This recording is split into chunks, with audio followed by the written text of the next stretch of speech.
রাস্তা ভালো হবার পরও ঈদ যাত্রায় উত্তরাঞ্চলে বেশ কয়েকটি স্থানে এবারও যানজটের শঙ্কা রয়েছে। সিরাজগঞ্জ ও বগুড়ার কয়েকটি পয়েন্টে রাস্তায় অস্থায়ী হাট বাজার, টেম্পু স্ট্যান্ড সহ আরও কয়েকটি কারণে সবচেয়ে বেশি যানজটের শঙ্কা। এতে ভোগান্তিতে পড়তে পারেন যাত্রীরা। তবে অতিরিক্ত জনবল নিয়োগের মাধ্যমে সমস্যা সমাধানের চেষ্টায় প্রশাসন।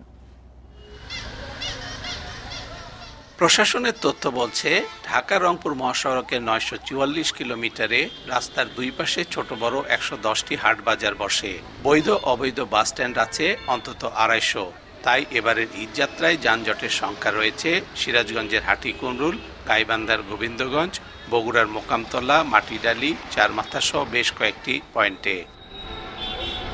নতুন রিন গভীর থেকে পরিষ্কার করে কাপড়কে রাখে নতুনের মতো উজ্জ্বল। নতুন রিন অ্যাডভান্সড পাউডার। গুরুত্বপূর্ণ পয়েন্টগুলোতে চলাচল নির্বিঘ্ন করতে নানা উদ্যোগ নেওয়ার কথা বলছেন সড়ক ও জনপথ বিভাগের কর্মকর্তারা। বগুড়া থেকে ঢাকায় প্রায় 4 লেনের একটি রাস্তা করা হয়েছে।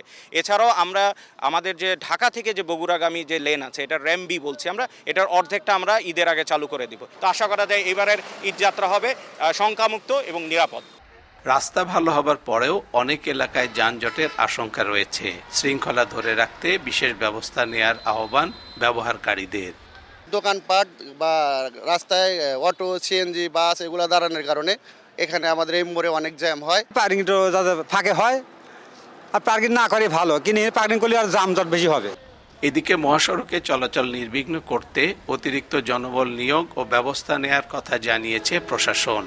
হাটিকুমরুল ক্রসিংয়ে আপনার রংপুর ডিভিশন এবং রাজশাহী ডিভিশন, দুই ডিভিশনে 16টি ডিস্ট্রিক্টের গাড়ি ওইখান থেকে প্রবেশ করবে। তো ওইখানে আমাদের মূল চ্যালেঞ্জটা, বগুড়া রিজিয়নের মূল চ্যালেঞ্জটা ওইখানেই হবে। তো ওইটা যদি আমরা ভালো মতো পার করতে পারি, তাহলে আশা করি আমরা জনগণের দুর্ভোগটা একটু লাঘব করতে পারবো। ঈদের ছুটিতে উত্তরাঞ্চলের মানুষের দুর্ভোগ কমাতে বিশেষ ব্যবস্থা নেয়ার দাবি সংশ্লিষ্টদের। Hasibur Rahman, independent news, Hatikumrul, Sirajganj.